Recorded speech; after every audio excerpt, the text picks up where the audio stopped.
It's time for the Phil Ferguson Show.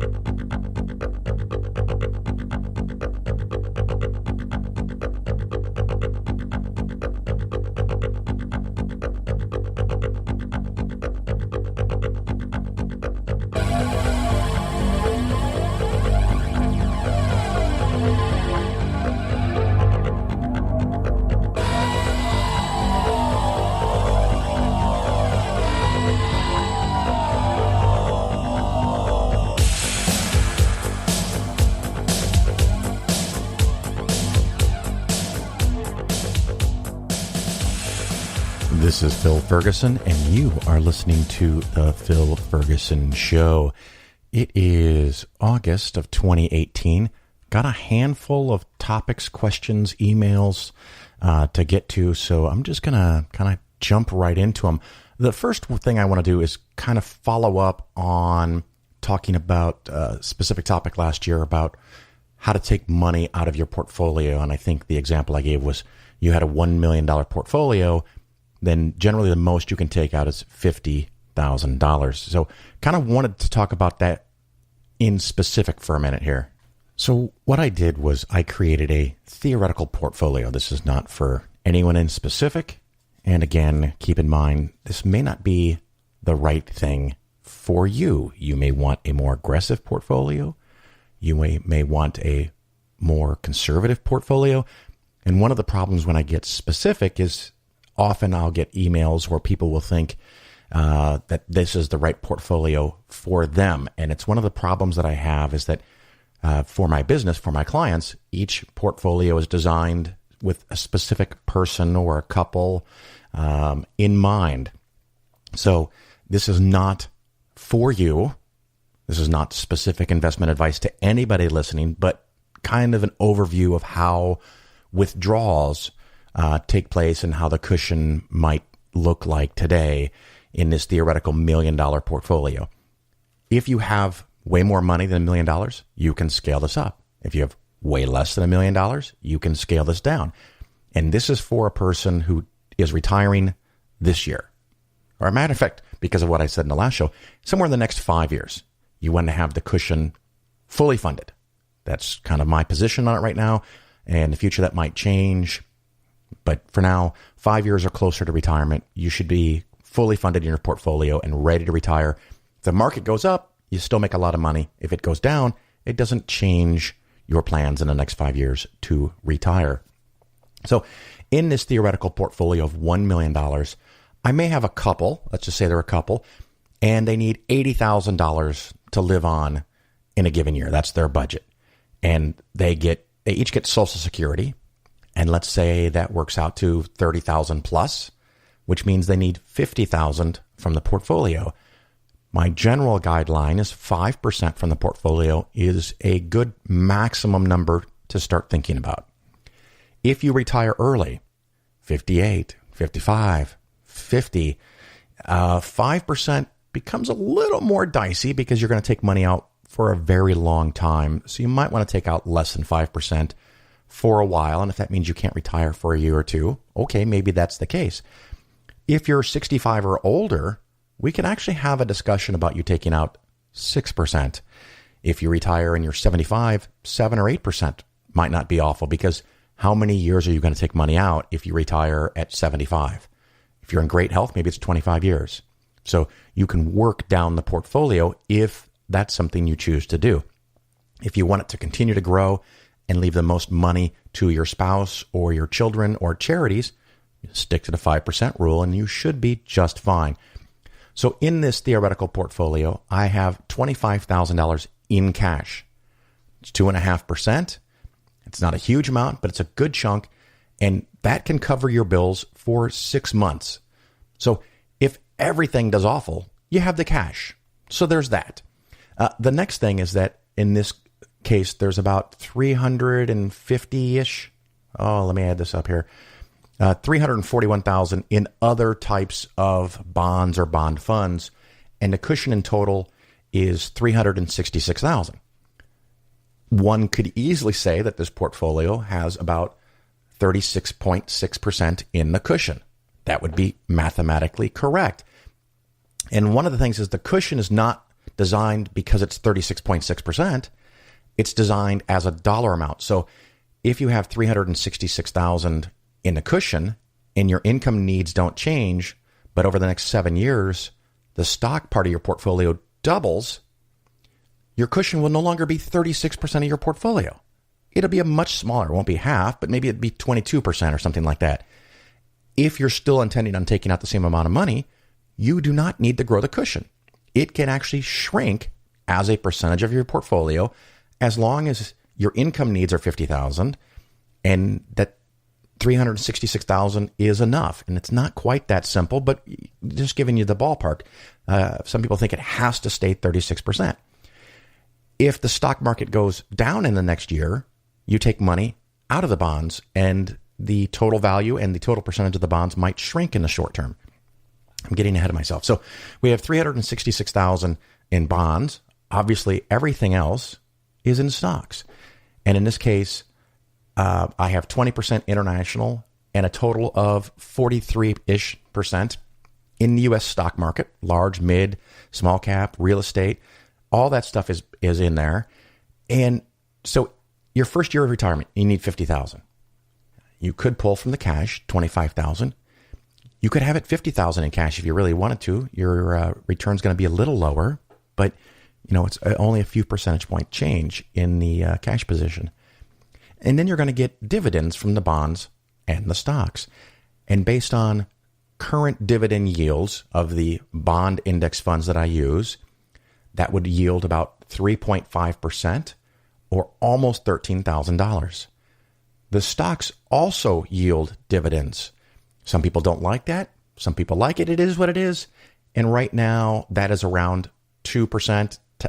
The portfolio I designed for this discussion is 2.06%. And so that's going to create another $13,000. So for the first year, you could have 25,000 in cash, the bond dividends and the stock dividends. If everything goes down, you get those dividends, you can still pull out the $50,000 without selling anything. I often get people who want to have, if they want to take off 5%, they want all of their investments to yield 5%. And that's not necessarily wrong, but it's oversimplified way of looking at the investments. And so this is a nice little setup that you're pretty much set for the first year, no matter what. And going forward, half of the money you're going to take out is created by yields. Now, the question is, where does the other half come from? And this is where a lot of people get kind of tripped up about it. And so I'm going to look at actual numbers of performance based on June 30th of 2018. And these things change all the time. You can look at it daily, but you can overthink this. So I usually look at it quarterly at most. Annually is also fine. In the 12 months ending June 30th of 2018, the best performing thing that I have is the small cap growth fund. It went up 21.4%. So if that's $40,000 in this theoretical portfolio and it went up 20%, it made $8,000. And you might say, wow, that's a good place to take some money from. So you take some money from there.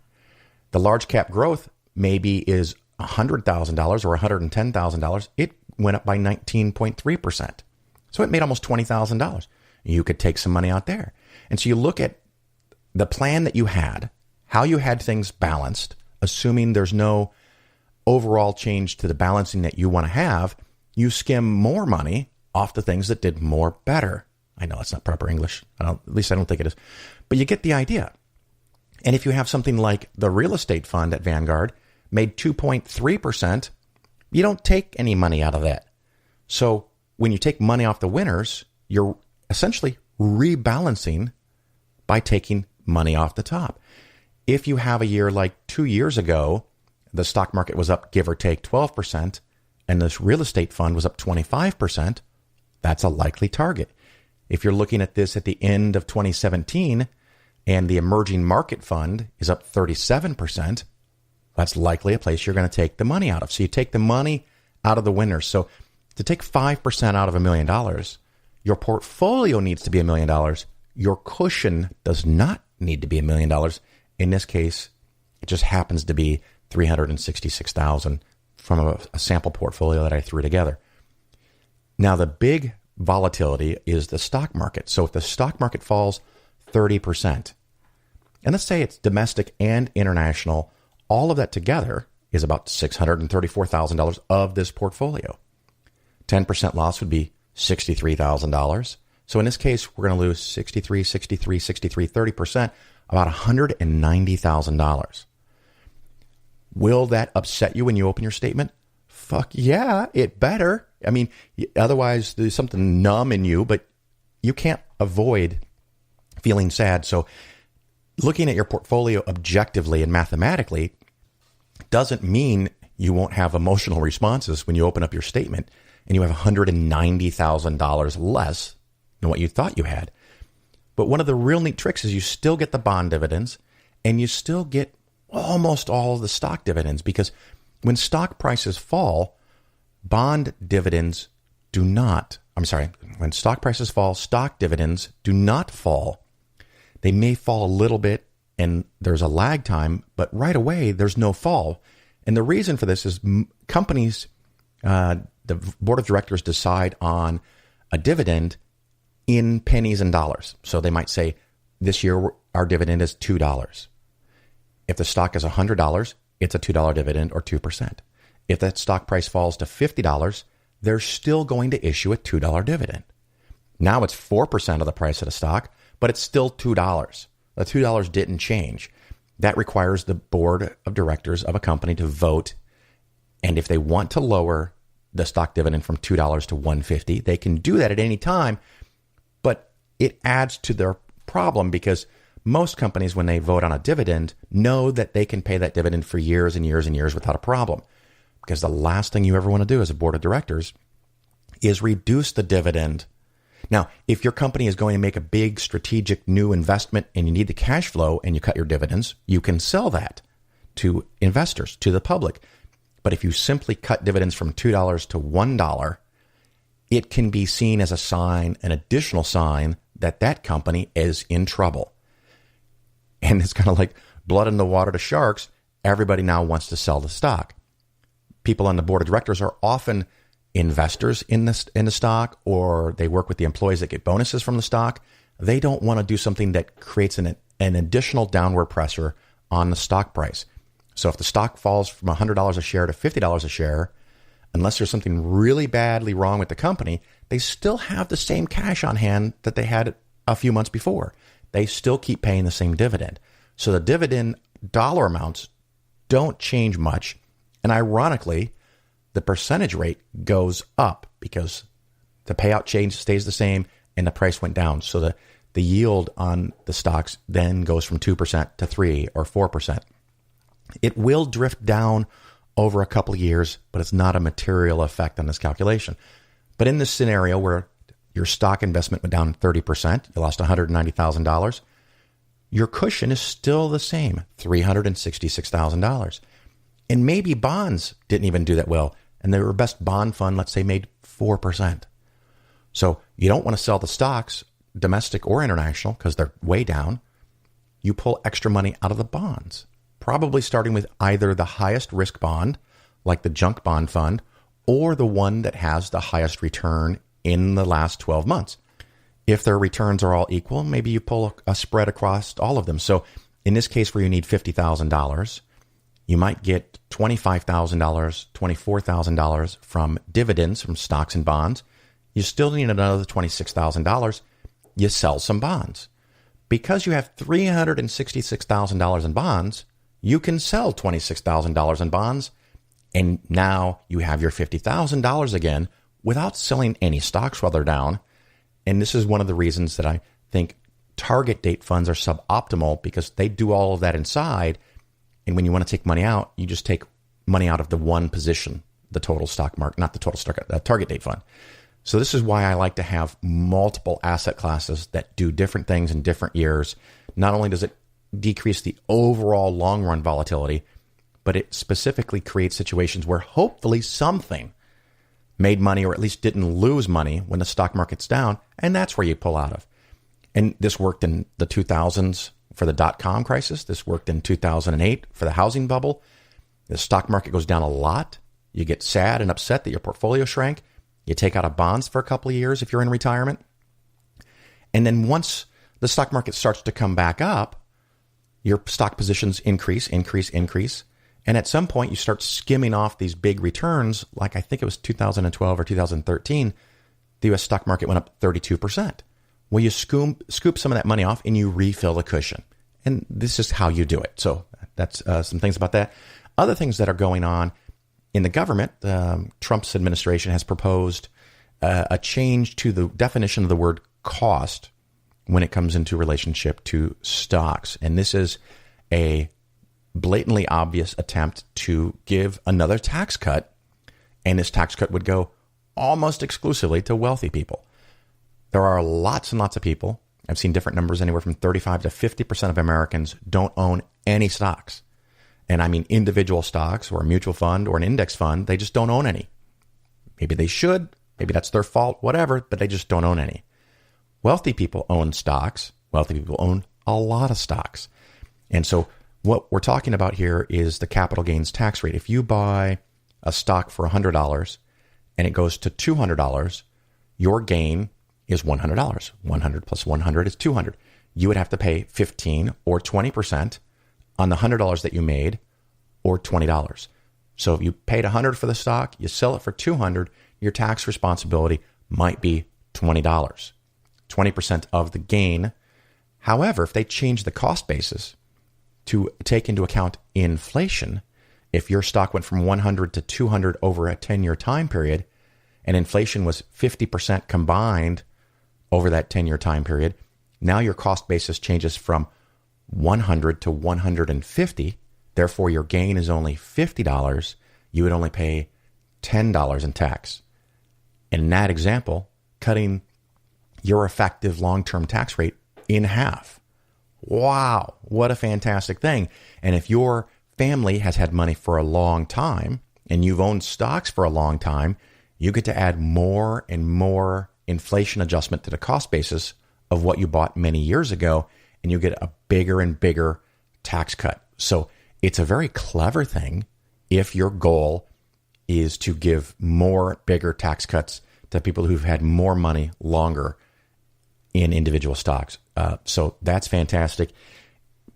Just something to think about. The other thing I'm going to go into real quick here is Tesla. About a year ago, I made a statement that I would not own Tesla, and if I owned Tesla, I would sell it. I normally don't talk about specific stocks, but I did in this one rare instance.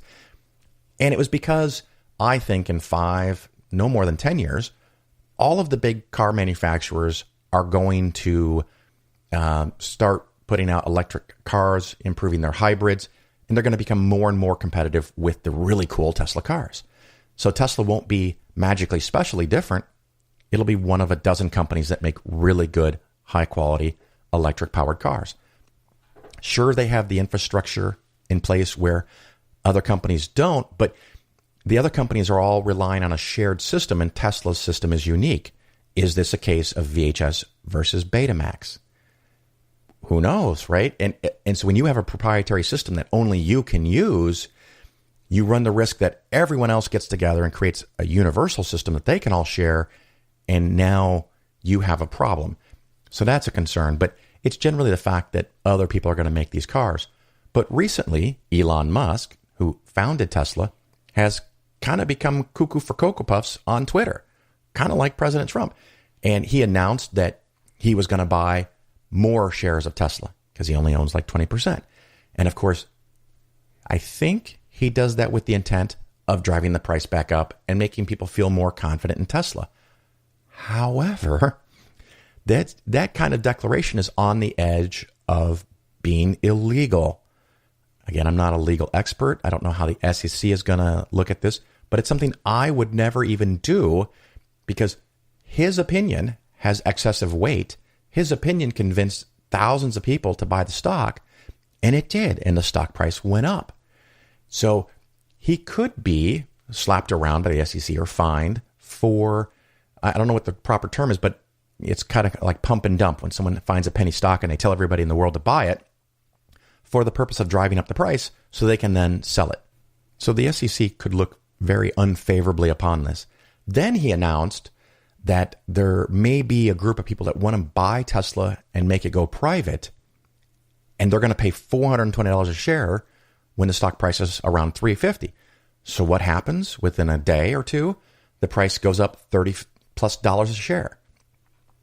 As it turns out, there may not be enough details to support this idea of someone buying all of Tesla for $420 a share. Over the next 4 or 5 days, the price fell from $380 back to $350. Is this illegal stock manipulation? I don't know, but now the SEC is investigating Elon Musk and his tweets, and that in the long run, I think, is another factor that hurts Tesla. Another thing that is an interesting fact is that he claims now, Elon Musk, doubling down, that it's a bunch of rich Saudi families that want to buy Tesla. Okay, I don't know that that helps me any. And when a company goes private and someone buys all of it, the shareholders have to vote. And if a majority votes to sell all the shares, they sell all the shares. But then Elon Musk is talking about, oh, don't worry, if you're an individual owner, you can keep your shares. Well, how is that going to work out, Elon? There's no details. So I'm not any happier with Tesla right now than I was a year ago. So I'm standing by my position that in the long run, it's not going to make a ton of money.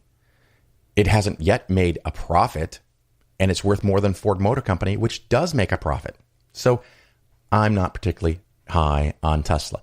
The next topic is about Fidelity, and I know this segment's going to be too long now, but it happens. I get a lot of information. Fidelity has launched some zero expense ratio index funds, and I want to talk about that.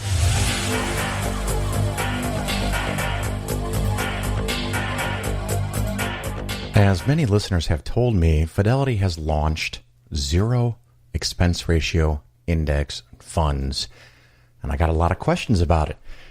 In the first few days after the announcement, every major media source covered the information from Fidelity by basically quoting Fidelity. And I was like, well, that's nice. Yeah, that's pretty good marketing. Fidelity puts out this information and all these companies just repeat exactly what Fidelity says for free. What a beautiful thing.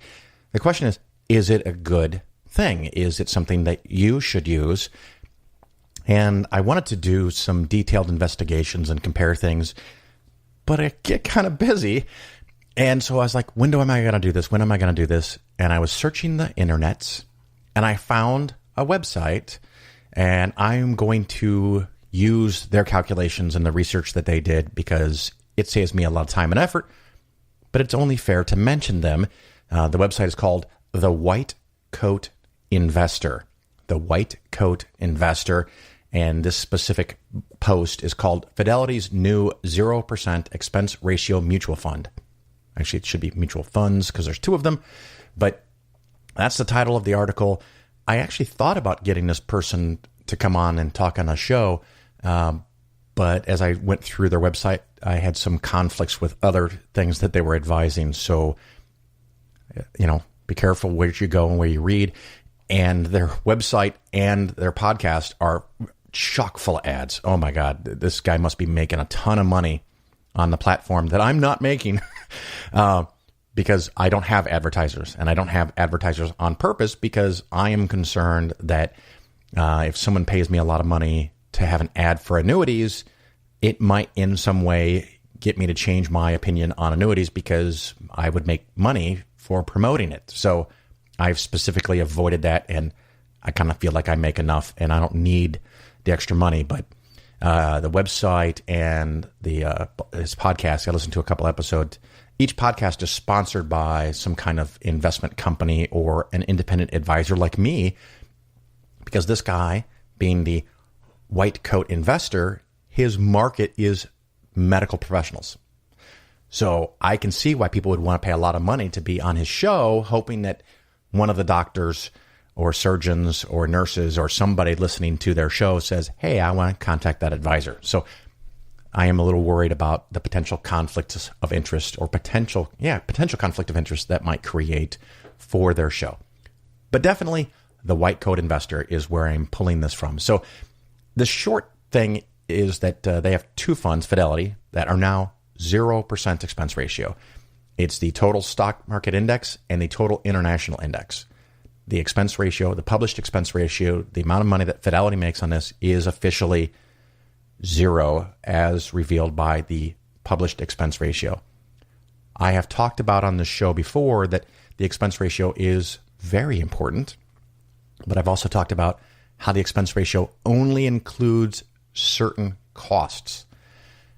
There are other costs which can be very small or can be very large that aren't required to be in the expense ratio because the expense ratio has been defined by the government to include certain expenses. It's nice because everybody is reporting expenses the same way, but because it's defined, if there's an expense that falls outside of the definition, it does not need to be included in the expense ratio.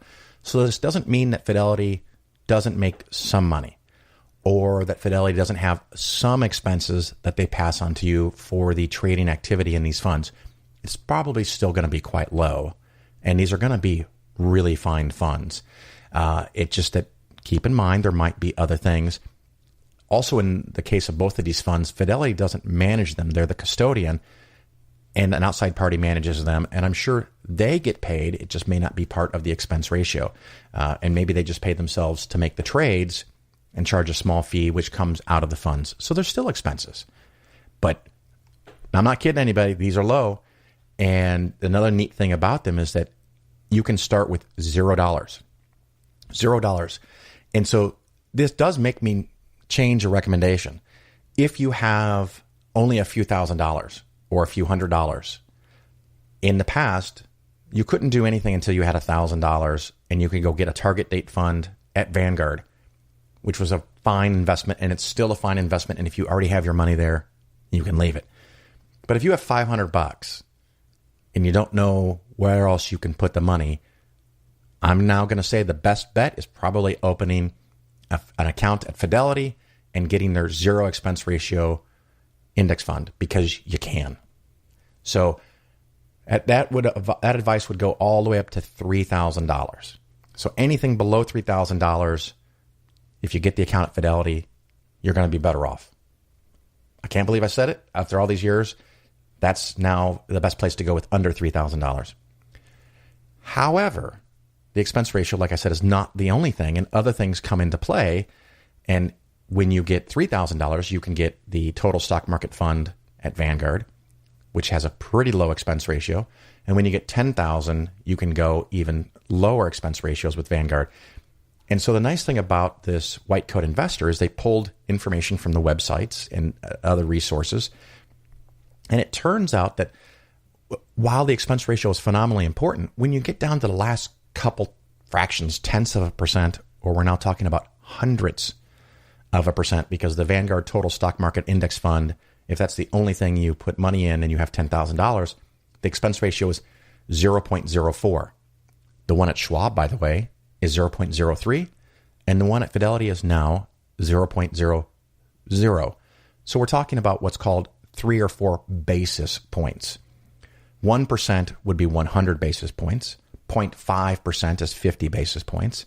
We're talking about 3 or 4 basis points. So you definitely wouldn't want to move anything to save 3 or 4 basis points. That's kind of silly.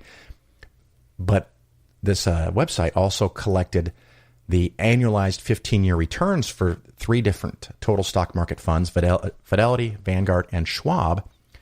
And the results are that the average for Vanguard is 9.77, Fidelity was 9.71, and Schwab was 9.74.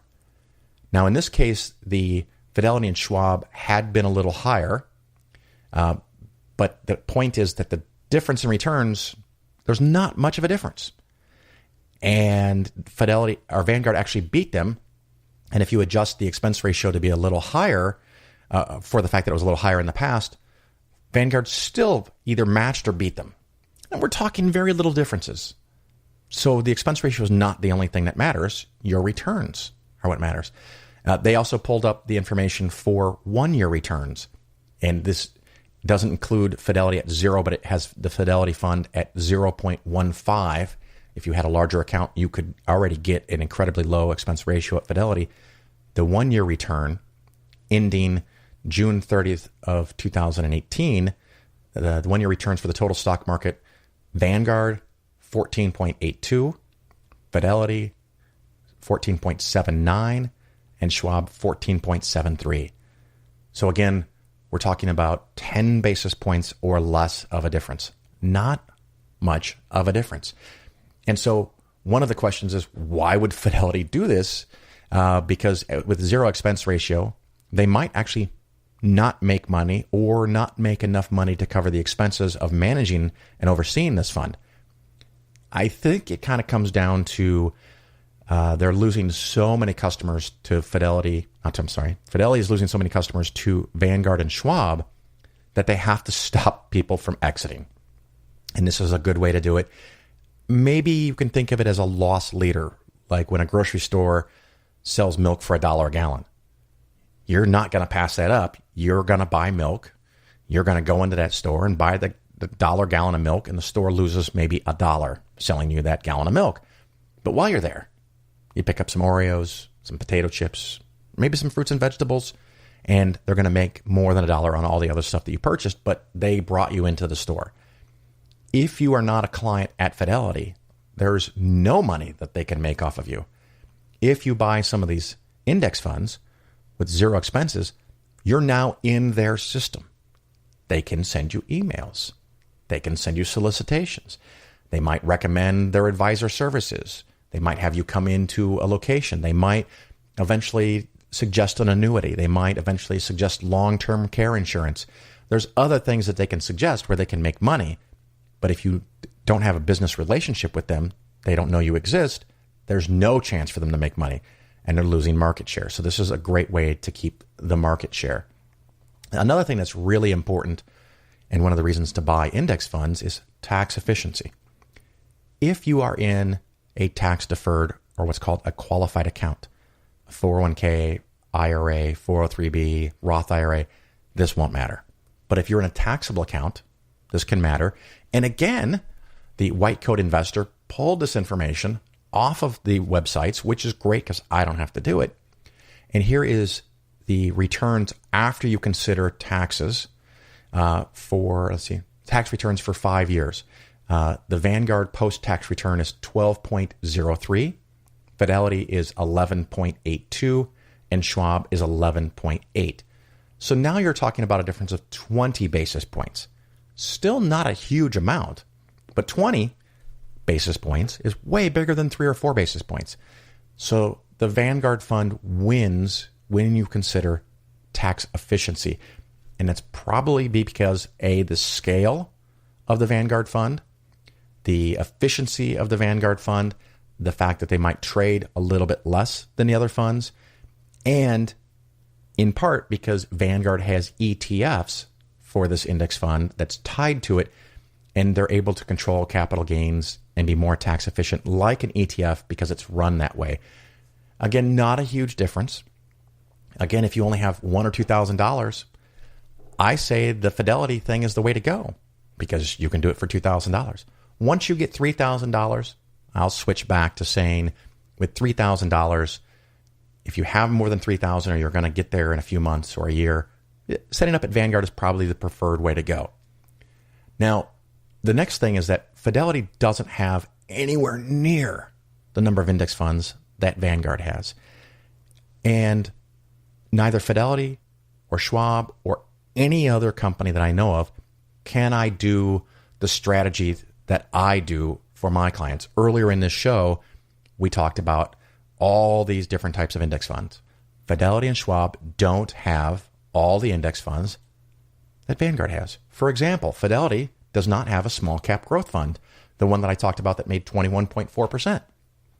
You can't splice out. Now, when you have $2,000 or $3,000, it doesn't matter because you're not going to buy 10 or 15 different index funds.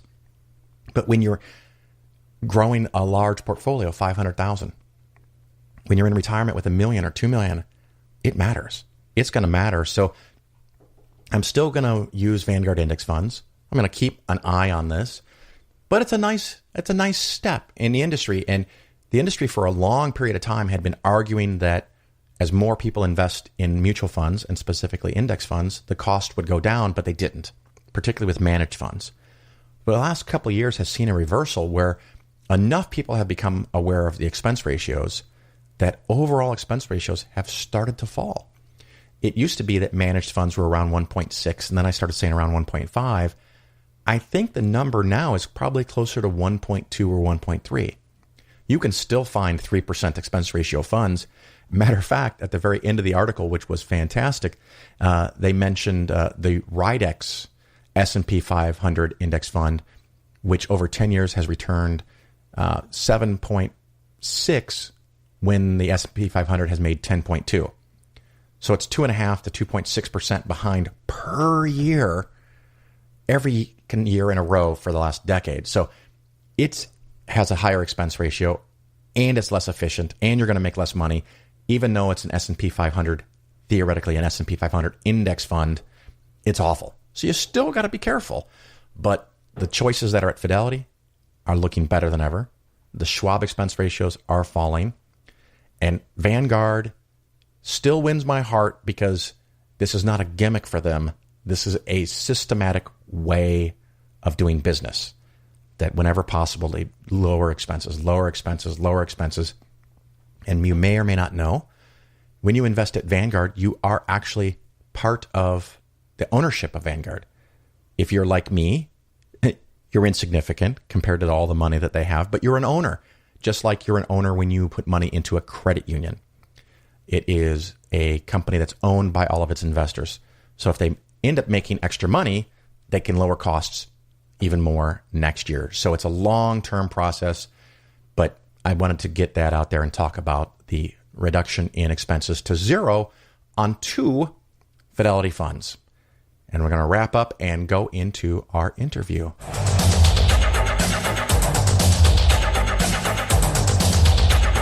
Hello, everybody. This is Phil Ferguson, and of course, you are still listening to the Phil Ferguson Show. With me today, I have Marissa Alexa McCool. Marissa, how are you?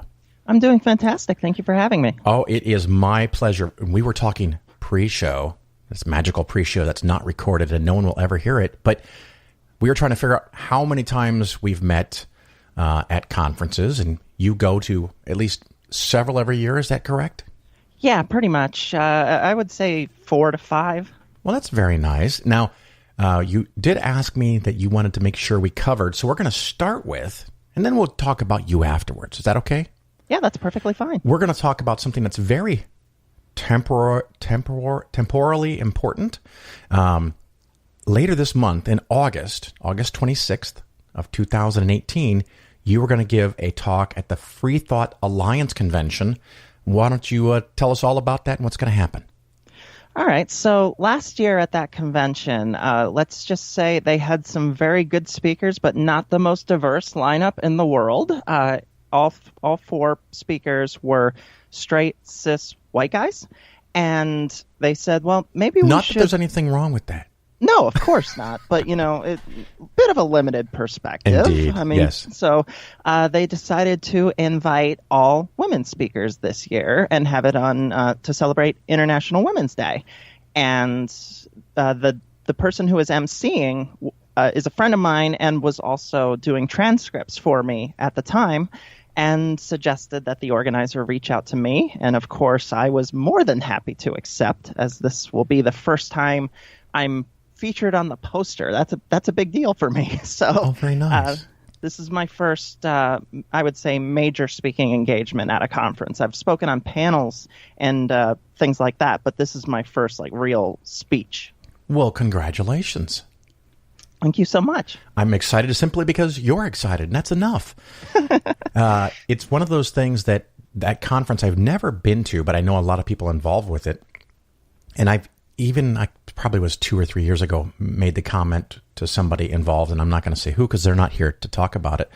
I said, it's pretty uniform speaking crew you've got there. It'd be nice to have just a little bit of spice in there, or a little bit of variety. But I saw the list because you sent me the poster, the sheet. What a wonderful collection of people that are going to give a amazing conference. I really wish I could go, but unfortunately I will be on a plane to Italy. Oh, well, that's a good reason. Yeah, you got to do what you got to do. I'll try to feel sorry for you as you're in Italy. I'll have that violin out to play the sad tune for you. It's funny. Actually, this is the first time I've mentioned people on the show. I'm actually going to a skeptics conference in Italy, and they have a very homogenous group of speakers as well. But they're doing pretty good with women, but not a good cultural mix, I don't think. But, we get better with time, right? That's right. Well, some people do. Fair enough. So what are you going to talk about at this conference? Well, one of the things I wanted to make sure I did was not get pigeonholed, because when you are a member of a marginalized group, as I am a trans woman, we tend to get pigeonholed into doing Trans 101 or talking about just our personal story because, and it is true and this is necessary, not a lot of people have any basis of comparison except for maybe movies, and that's not been the kindest representation to us, to say the least.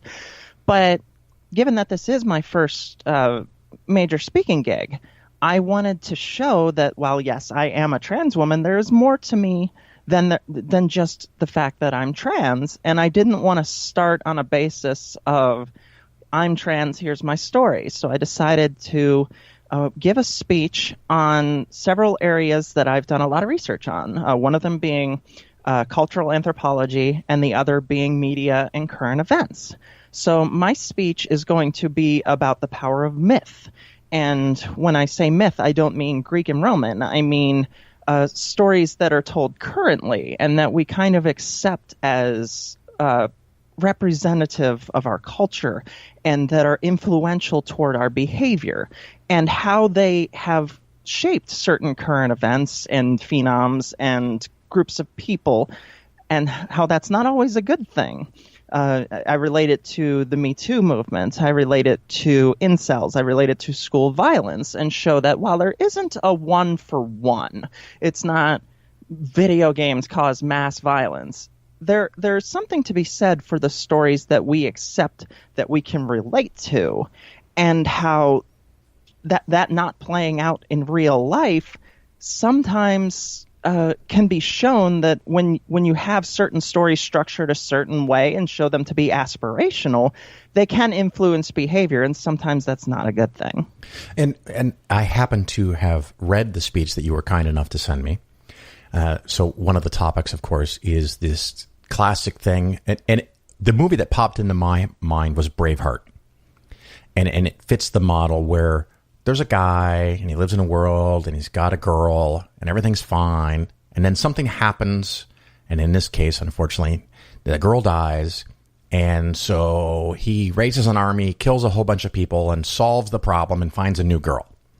Mm-hmm. And so that's kind of the mythos. That's the hero. That's everything. And it's all about this dude and all the trouble he's had and how he goes around killing a bunch of people to solve it. Is this the kind of thing that we're thinking about? Or at least one of them?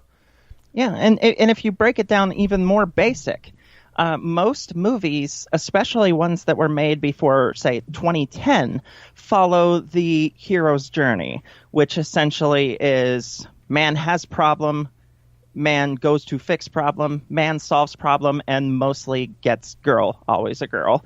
And in that case, a lot of the time solving the problem is killing everybody.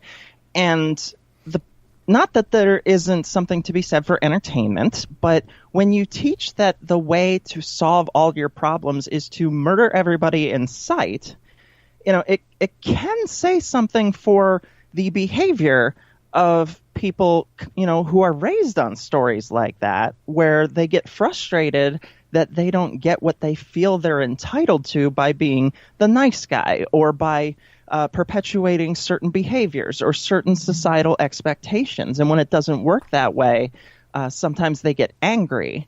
And because most people do not see themselves as the villain in their own story, indeed, they end up doing horrible things while believing that they're the hero.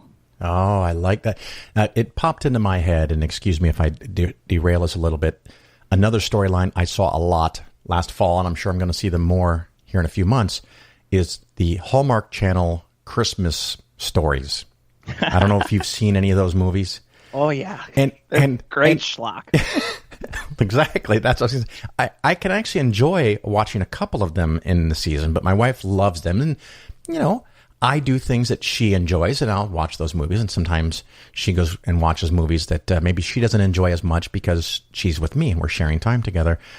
But I started to notice that I could almost write one of these, and there's certain elements that are the same, and they're very different elements than the first narrative, but also potentially just as harmful, because now, probably in this case, most often women get pigeonholed into their job is to be the homemaker and to stay in a small town and hopefully get a man and, just be around him and be nice to him, and maybe you can kind of convince him you're okay.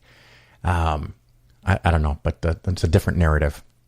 The fixer-upper and the traditional values. Yeah. Work is bad, and Christmas must be everything, and it must be the most important day of the year. Otherwise, you're just not in the spirit and therefore a bad person. And one of the things that you had in the speech that you sent to me is this idea that, at least I interpret it this way, why can't people just leave others the fuck alone? I mean, what does it really matter if you want to do something different, if you want to behave or think or believe something different? But so many people, I think, as you put it, they have family values, which is their definition of family values. Talk to me about that a little bit. So there's, for a very long time, movies almost always had a white male protagonist. And that's not to say that all those movies were bad, or even most of them were bad. But the universal default of the storytelling structure was that troubled white guy, something happens to him, and he has to go out, have an adventure, solve the problem, and get the girl. But when you have only one certain type of person generally as the protagonist, and it's presumed to be the universal default, that universal default often believes that they are the universal perspective, and that everything else that is not like them must therefore either be wrong or foreign or strange. And I've often noticed that a lot of white guys just feel like, oh, well, why can't you just, identify with the main character if they don't look like you or whatever? But the minute, say, like Star Wars has a woman in it or a person of color, they're like, but I can't identify with that. It's like, yeah, how do you think we feel? We have to identify with you all the time. Yeah. So when you have, when you're presumed to be the universal default, and other groups of people are othered and dehumanized and shown to be invaders or foreigners or antagonists, it does kind of paint a cultural perception that may not be realistic, but it does get interpreted that way. Absolutely. And I do remember the outrage with Finn, the African-American stormtrooper in Star Wars. And recently, when the people that run Doctor Who decided to put in a wonderful, wonderful actress, and I am so excited for the coming season. I don't know if you're a big Doctor Who fan, but there were people who were like, you ruined Doctor Who. Really? You ruined it? I mean, if the character who can travel through time and space and magically regenerates is acceptable, but they just can't be a chick, they ruined the movie. Who really has the problem here? Right. If having the first 12 or however many it was look like you, and now one of them doesn't, it's almost like when the president did that. Like, there was suddenly a president that didn't look like a certain group of people, and they were outraged, but it was totally not for that reason. Absolutely. Now, aside from, of course, giving talks and going to conferences, you have written, and dare I say this, a lot of books in just a couple of years, and the new one is Once Unspoken, and if I understand this correctly, please correct me if I'm wrong, it's a collection of shorter pieces, which most of it other people wrote, but you put it together, you have your own content in there, and you probably edited the whole thing. Does that sound right? Well, my publisher edited it, but I wrote about 10, 11 pieces for it, and the rest were compiled from college students that I worked with in the vagina monologues at the University of Pennsylvania, other people I knew, and then also random people who heard about the project and wanted to participate. There are some people who wrote for that book. I have no idea who they are, or at least didn't at the time. And that was pretty neat. It was kind of cool to have an idea that a total stranger would write me and trust me with their work to say, yes, please tell my story on your platform. And it all came about because, Eve Ensler's The Vagina Monologues, it's a little bit outdated. And I'm not saying it's a bad show, but there are certain groups of people who do not feel represented by that show or who feel invisible. And it also hasn't been updated for a lot of current events. There's not anything about social media. There's not anything about online bullying. There's one trans story, and it's problematic at best. So especially the women of color who were in that show, they told me and to the group that they didn't feel welcome in that space. They didn't feel like they were part of the group. And we kind of had that moment of, let's make our own vagina monologues with blackjack and hookers. And then I was like, yeah, why don't we do that? So the main person that really inspired me, her name is Meghana Nalajerla. She just graduated from Penn, and she's in Southeast Asia working on the Fulbright scholarship. So she is a tremendous person, but we sort of were able to come together and have long discussions about our experiences, me being a trans person, her being an immigrant and a person of color. And while they aren't identical, we had a lot in common with how we perceived that show. And I had her write the foreword because I wanted people to hear her voice. She is just such an amazing person and has a unique ability to express herself. And then I included other people, some that the secular community would definitely know, like Callie Wright, Mandisa Thomas, but then others who were just people who were in that show, people I went to school with, and just others that I reached out to. I was like Leha Spoonhunter, for instance, who was a two-spirit person who was at Standing Rock. I was like, "Why would you write for my book? I would love people to hear your experience." So it is probably my favorite of the writing projects that I've done, simply because of how much it meant to the people who could contribute, who don't often feel represented in those kind of spaces. I love it. And we haven't given the title, so I want the listeners to know this is called Once Unspoken, a series of monologues from the previously unheard, which is exactly what you're talking about. Giving voice to people that have been unheard, didn't have a voice. That's right. And there are, I think, 6 or 7 countries represented. At least a third are of color, and at least half are queer or trans. So it really meant a lot to me to feature them, because ever since I started publishing books, I have always wanted to help other people be heard, even if they might have been heard more than I have. It means a lot to me to feature their work alongside mine, because I don't want to just sound like an echo chamber or sound like I'm just writing for myself.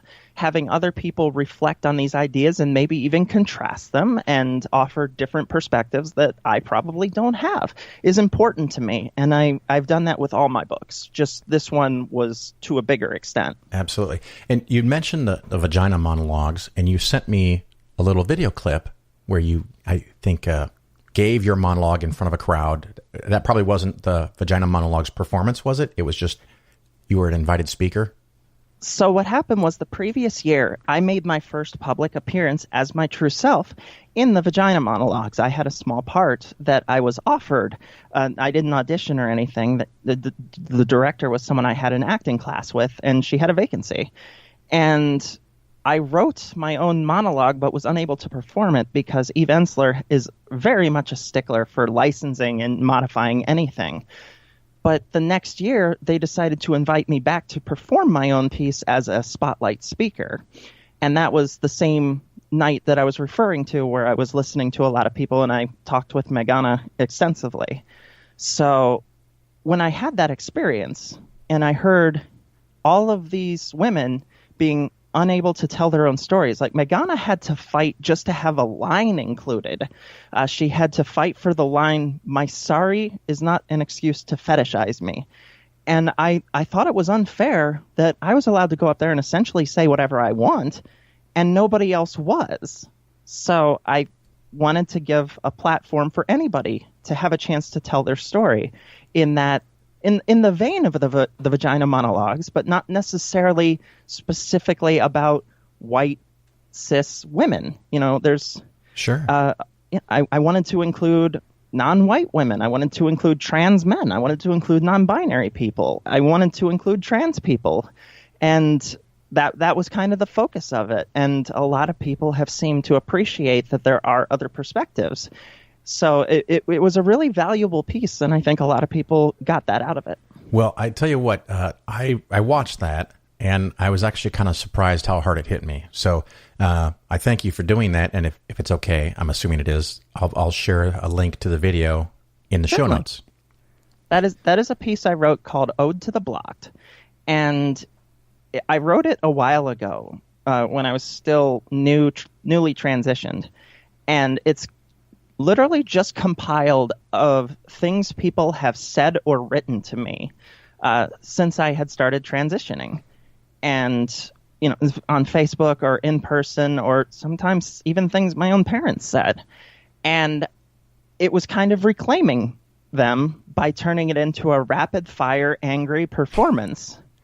And then, of course, it gets a little dark at the end because it has to.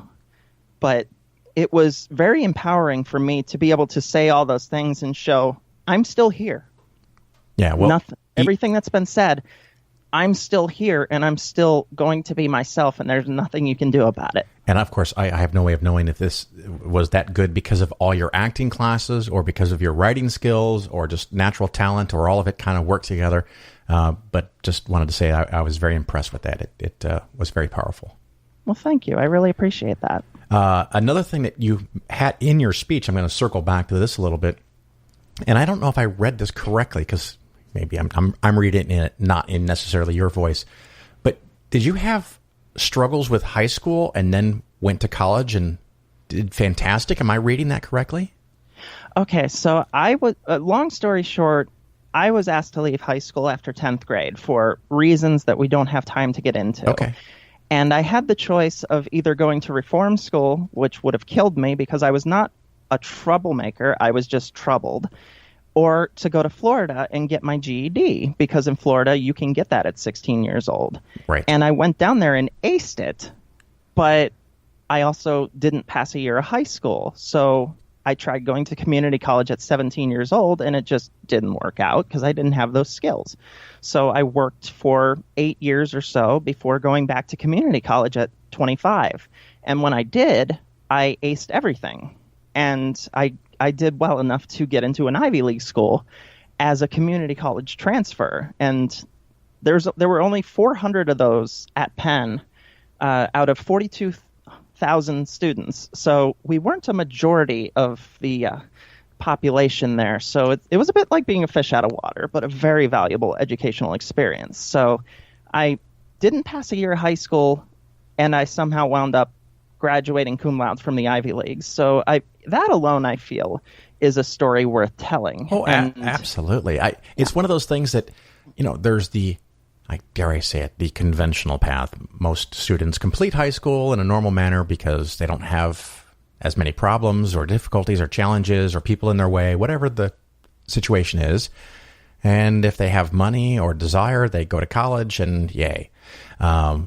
I love the stories where someone has to kind of either fight the system or work around the system to find a way to get to that level of success. And you are a perfect example of that, where I'm assuming, tell me where I'm wrong, but that it may have meant more to you because it took so many years and challenges to get to college that it was more meaningful and serious for you. Absolutely, because I had to go back to it. And therefore, it meant more to me to work hard and to stay focused. And because I knew I had tangible evidence of what it was like to not have a college degree in this current job market. And therefore, I worked that much harder for it. but I was also, once again, a poor kid at a really rich school. Like, I went to the same school that Trump did. So, I mean, that gives you an idea of who I was surrounded by. So, there was also a lot of entitlement there, obviously, but a lot of the kids there are not bad. They're just economically oblivious, I would say, is a good way to put it. Like, often I would get asked things like, why do you have to work? So, it's like, well, we don't all have trust funds, and that just didn't occur to them. Yeah, it's one of those things that I know I live in a nice bubble, and I try from time to time, probably not as often as I should, to experience different things. And one of my big complaints is a year ago I moved to a Chicago suburb that is really, really generically white and above average income and very, very boring. And this weekend, my wife and I went to the Ren Fair in the, I think, God, I don't even know if it's northern Illinois or southern Wisconsin, but near the border. And it not only was the Ren Fair, but it was steampunk weekend. And wow, what a freak show. I loved it. And everybody was just there doing their thing. And I saw some people in kilts, and I was like, oh, I got to get me a kilt. But the costumes, the outfits, and everybody's expected to kind of, be yourself and do something different. And you don't want to match like everybody else, which is kind of the antithesis of the town I live in now, where everyone's the same. You're supposed to look the same, act the same, show up at the same places and the same times. And it kind of, I don't know, I feel a little stifled by it.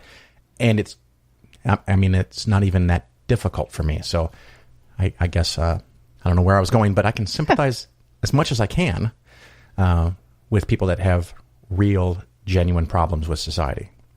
Yeah, and it's not just a matter of how my community is treated, my community being trans and queer people. It's a matter of, even within that own community, there are a lot of expectations and gatekeeping, which, can make you feel like you have to be queer enough, or you have to be trans enough, or within the atheist community, you have to not worry about individual problems because we have X to worry about. And we got a lot of that after the election, especially.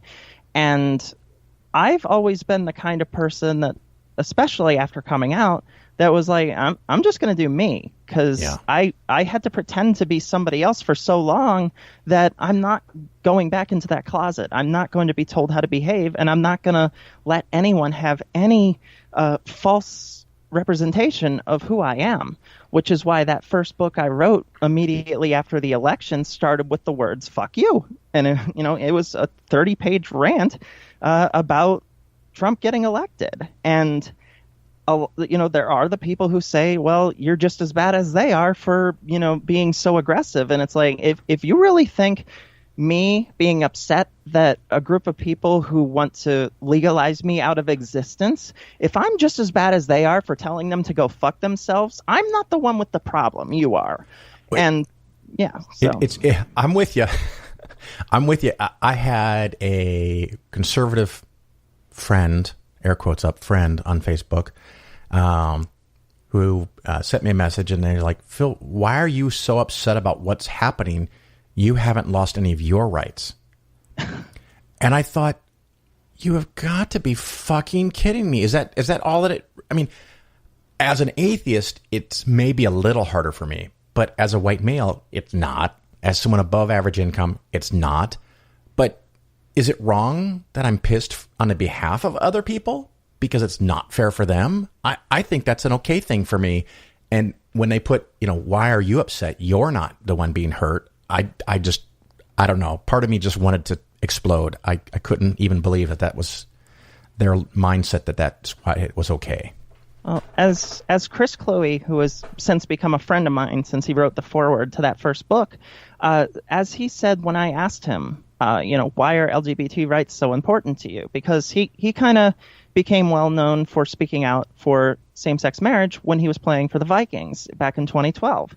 And when I asked him about that, he just said, I don't have to be gay to not be an asshole. Yeah. Like, it's like I forget who originated it, but I know Thomas Smith was saying it at MythCon last year. I don't know how to explain to you that you should care about other people. Yeah, and that's kind of where I was, where I don't know. It's not everybody.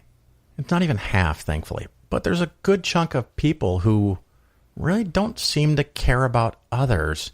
And I'll see these rants about why should we have free college for people? And I go, why should we have free high school for people? I mean, why not? Why not help people get educated? Wouldn't we be a better society overall if people had education, or at least education available? We're not going to force you to go to school, but at least not past high school. But I don't know.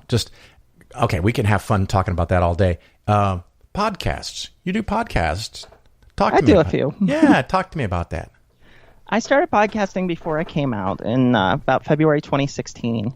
And right when I came out, which was right around the election time, the view of the show definitely changed. It went from talking about film and pop culture to being a deep dive interview podcast. And that's kind of what it's been ever since episode 70. That's the Inciting Incident podcast. We just published episode number 155 this past week. Yeah, just listen to it. You didn't talk much, though. I didn't need to. It just the conversation kind of facilitated itself. Understood. But that was one of those circumstances where I had two, my co-host and the guest were both former Southern Baptists. And it's like, I really don't have much to contribute because that was not my life growing up at all. So I did a lot of listening. And it's been similar when I've had, say, past Mormon, former Mormons on, or people who grew up in cults, all of which I've had on the show. But, part of the point of the show, much like the book I wrote, was if there are people who have an experience that I don't, I want to give them the opportunity to speak and let them be heard. And then I can try to learn as much as I can from their experience and guide the conversation by asking questions. But I'm not about to tell Alex Jules what it's like to be a black man. It's just, I don't have that experience.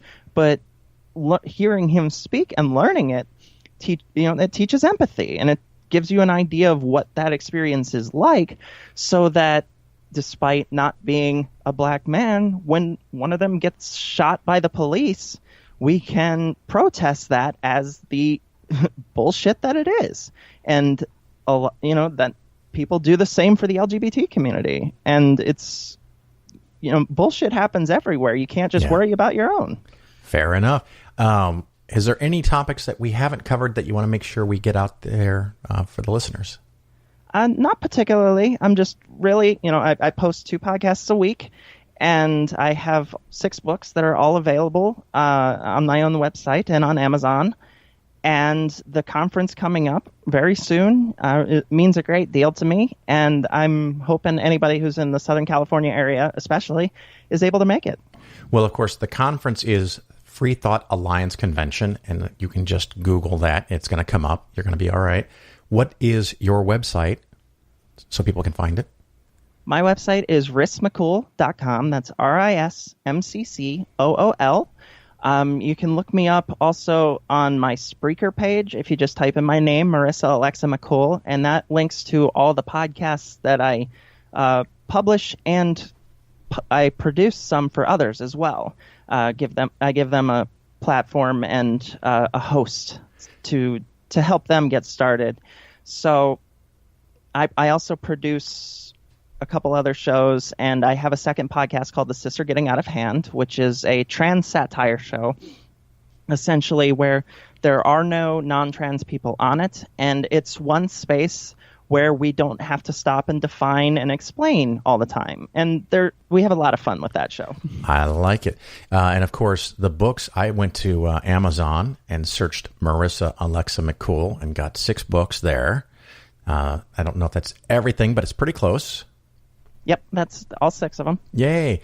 And if someone wants to talk to you personally, either they're struggling, they're not sure which way they are going, or they want to learn more about your experience, or maybe they want to invite you to come give a talk, is there a way they can reach you directly?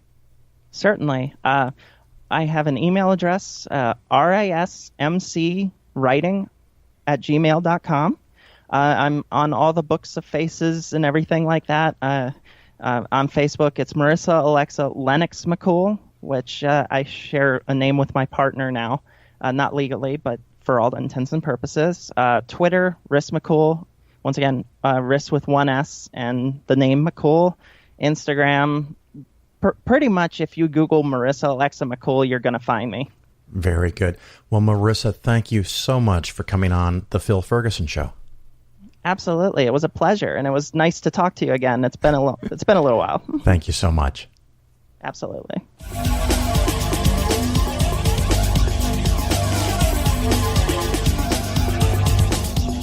Hey you, it's me, Sarah Silverman.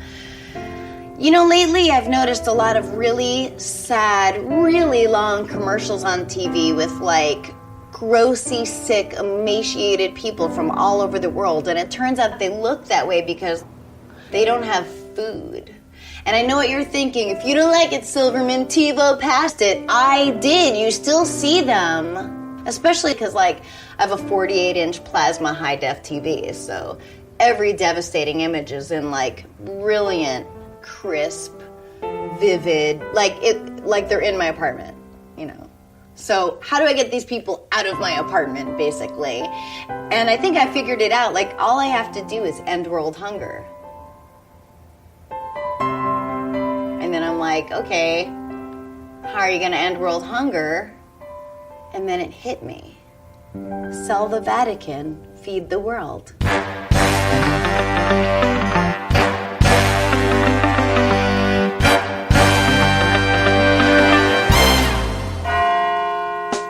Think about it. We need a hero. And who is more primed to be our hero than the Pope? He's literally a caped crusader. What is the Vatican worth? Like $500 billion? This is great. Sell the Vatican, take a big chunk of that money, build a gorgeous condominium for you and all of your friends to live in, all the amenities, swimming pool, tennis court, water slide. And with the money left over, feed the whole fucking world.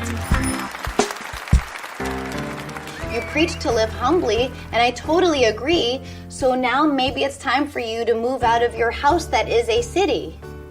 On an ego level alone, you will be the biggest hero in the history of ever. And by the way, any involvement in the Holocaust, bygones.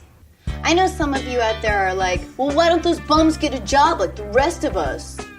Well, did you know that the average Arby's employee in Ethiopia only gets paid nothing an hour because they don't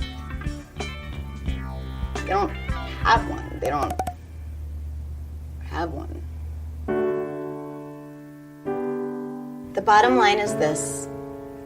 If you sell the Vatican and you take that money and you use it to feed every single human being on the planet, you will get crazy pussy. All the pussy. And I don't mean literally. That might not be your cup of tea. I don't know what your version of all the pussy is. But you'll get all the pussy. Amen.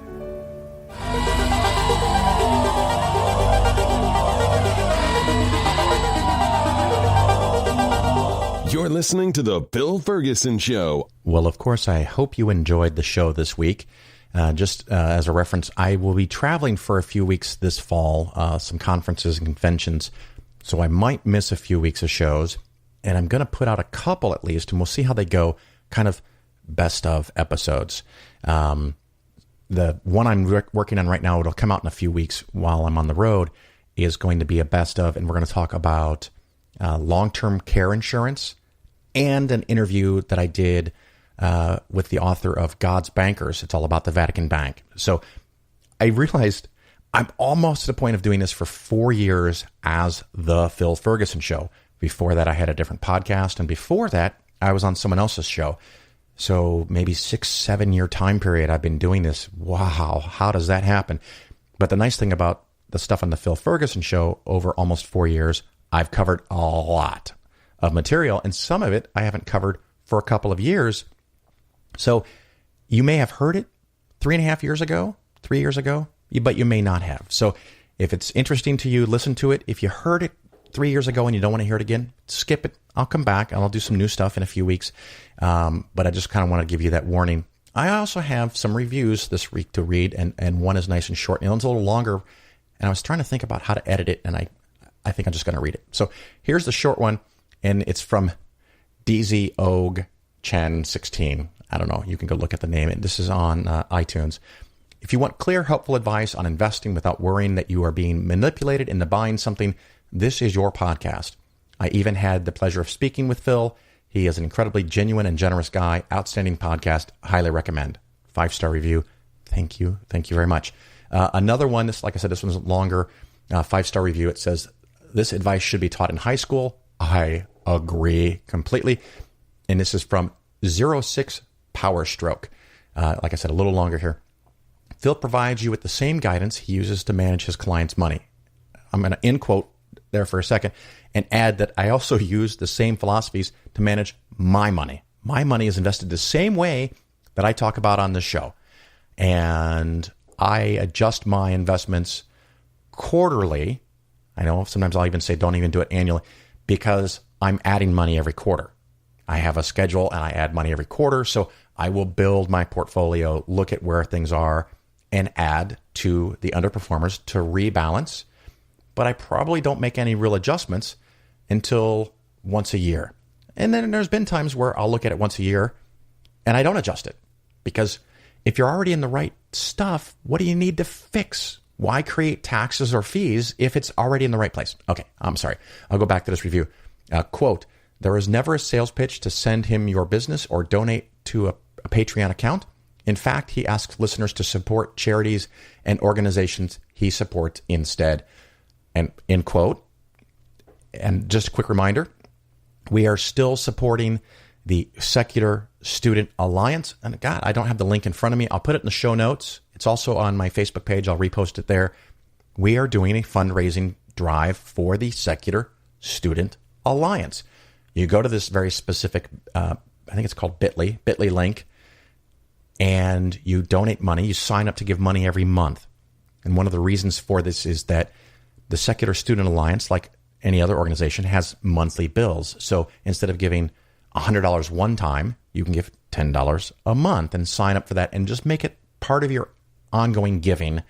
And Polaris, is going to match up to $10,000. So if people give a combined $1,000 per month, I will then take that and calculate how much that would be per year, which would be $12,000, obviously, which is over the $10,000 limit that I've set for this match, and I will give $10,000. I know that quite a few people have given, and some have given very generously, and they know who they are. Thank you. Thank you very much. But the number of people is not high enough. I want more individual people to go give $5 a month. If you can't afford 5, give 3. If you can't afford 3, give 1. I think it'll let you do that. If it doesn't, let me know. But go give $5 a month. It's one coffee, right? It's one fancy coffee. You don't need the coffee and the ice cream and the milk anyway.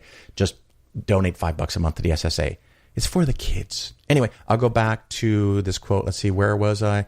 Everyone should be. Okay.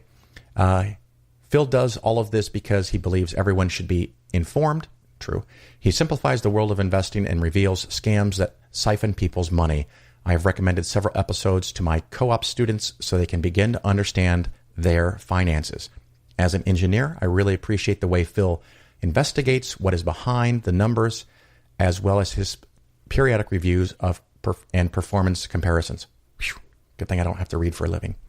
Quote, you owe it to yourself to listen to the podcast. The atheist and special interest parts of the podcast are a really good balance to keep the topic of investing from becoming boring and overwhelming. I look forward to his podcast each week, roughly, end quote. And the roughly is the magical thing because I've never been convinced about this automatically on a certain day every week. You have to have a podcast. I enjoy making the podcast. However, I'm busy and some of these shows take quite a bit of time to put together. You schedule people, you talk to people, maybe a little editing to the interview, but not much. Then you have all the other segments. You got to mix it together. I really like doing that. So if you're thinking of volunteering to help me, thank you, but I'm going to keep doing it because I enjoy it. But I can't do it all the time. So sometimes I slip and it's 10 days to an episode, or while I'm traveling, I'm going to have a couple best of episodes that I think you'll enjoy, but it'll save me from the time and effort while I'm away of making those shows. Keep in mind, this fall, there is the CFI, Center for Inquiry, has a conference in Las Vegas, and that is late October. And then in early November, the Freedom from Religion Foundation is going to be in San Francisco. I will be at both of those conferences. So if you're going to be there, please find me. Say hello. I'm happy to talk to you. I think at this point in time, I will not be tabling at either one of those conventions. The FFRF, at least historically, has not allowed outside groups to table. All the tables are related to their work, which is fine. It's their conference. They can do whatever they want. So if you can see me at Las Vegas or San Francisco, please say hello. Otherwise, I will talk to you somewhere else out on the road. Until then, ciao.